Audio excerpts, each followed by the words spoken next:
Selamat pagi, Ibu Bapak, saudara-saudara yang terkasih dalam Tuhan Yesus Kristus.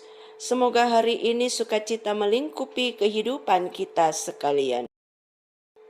Hari ini kita bersukacita bersama saudari Esterlin Sikome, Sekpel 2, saudara Habel, Rian, Enrico, Sianipar, Sekpel 6, dan saudara Kristo, Hantariksa, Tunggulaji, Sekpel 6.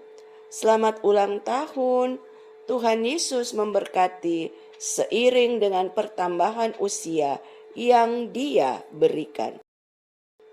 Marilah bertelut dan jangan lupa meminta pertolongan Tuhan untuk setiap gumul yang dihadapi terkait dengan sakit penyakit yang diderita oleh ibu bapak saudara-saudari dan harus menjalani perawatan di rumah masing-masing.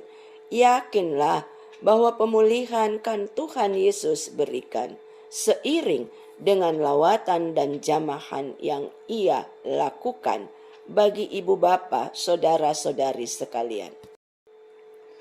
Mari sehati berdoa sebelum membaca dan merenungkan bagian firman Tuhan.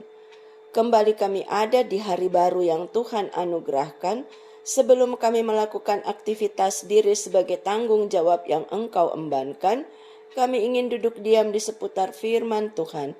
Ada kuat kuasa Roh Kudus-Mu yang menuntun membimbing, agar firman-Mu ini kami mengerti dan kami dimampukan untuk melakukan dalam kehidupan di sepanjang hari ini. Amin. Bacaan firman Tuhan pada pagi hari ini terambil dari Kisah Para Rasul 17 ayat 29 sampai 34 yang menyatakan, karena kita berasal dari keturunan Allah, kita tidak boleh berpikir bahwa keadaan ilahi sama seperti emas atau perak atau batu, ciptaan kesenian dan keahlian manusia. Dengan tidak memandang lagi zaman kebodohan, maka sekarang Allah memberitakan kepada manusia bahwa di mana-mana semua mereka harus bertobat, karena Ia telah menetapkan suatu hari pada waktu mana Ia dengan adil akan menghakimi dunia oleh seorang yang telah ditentukannya, sesudah Ia memberitakan kepada semua orang suatu bukti tentang hal itu dengan membangkitkan Dia dari antara orang mati.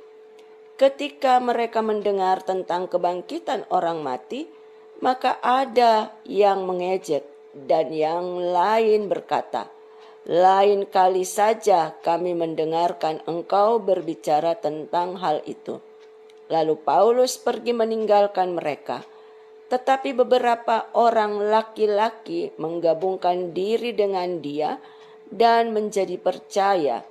Di antaranya juga Dionisius, anggota majelis Areopagus, dan seorang perempuan bernama Damaris, dan juga orang-orang lain bersama-sama dengan mereka. Dalam pengajarannya, Rasul Paulus mengatakan bahwa kita berasal dari keturunan Allah.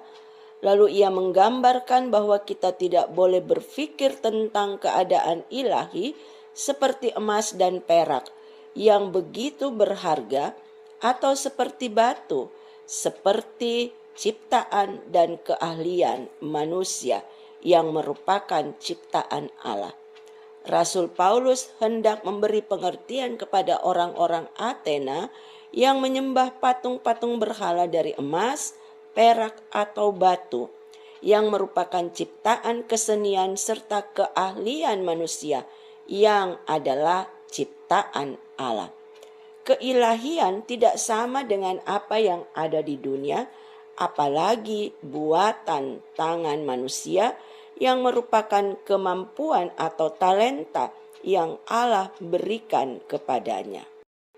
Bagi kita yang percaya kepada Allah, tentu kita disebut keturunan Allah yang sudah menerima karya keselamatannya, bahkan dikuduskannya sebagai umat atau anak-anaknya melalui kematian dan kebangkitan putra tunggalnya. Tidak peduli apakah kita berkulit gelap atau terang, sehingga pembuluh darah kita terlihat jelas berwarna biru, lalu disebut darah biru.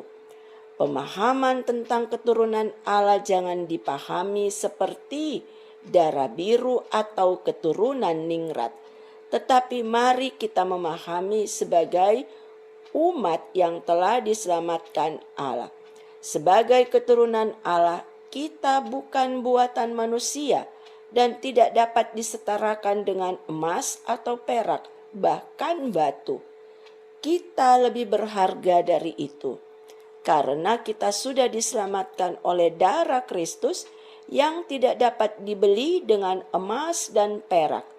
Darah Kristus yang berwarna merah, sama seperti darah kita juga, sebagai keturunan Allah. Mari kita berdoa di pagi hari ini. Kami mengucap syukur Tuhan, karena Engkau hadir dan memilih kami sebagai umat tebusan-Mu.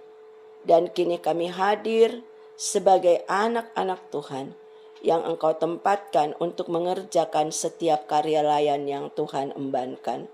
Berkati kami dalam kehadiran kami di tengah-tengah dunia ini. Mampukan kami untuk hadir dan terus menjadi garam dan terang Tuhan bagi sekeliling. Seluruh aktivitas kami dari pagi hingga malam nanti, kami pertaruhkan ke dalam tangan kasih dan kuasa-Mu. Ada topangan yang memampukan kami, dan ada berkat-Mu yang senantiasa merahmati kami. Dan mampukan kami juga untuk hadir sebagai saluran berkat-Mu bagi sekeliling. Terima kasih Tuhan Yesus, hanya di dalam nama-Mu kami berdoa. Amin. Selamat pagi.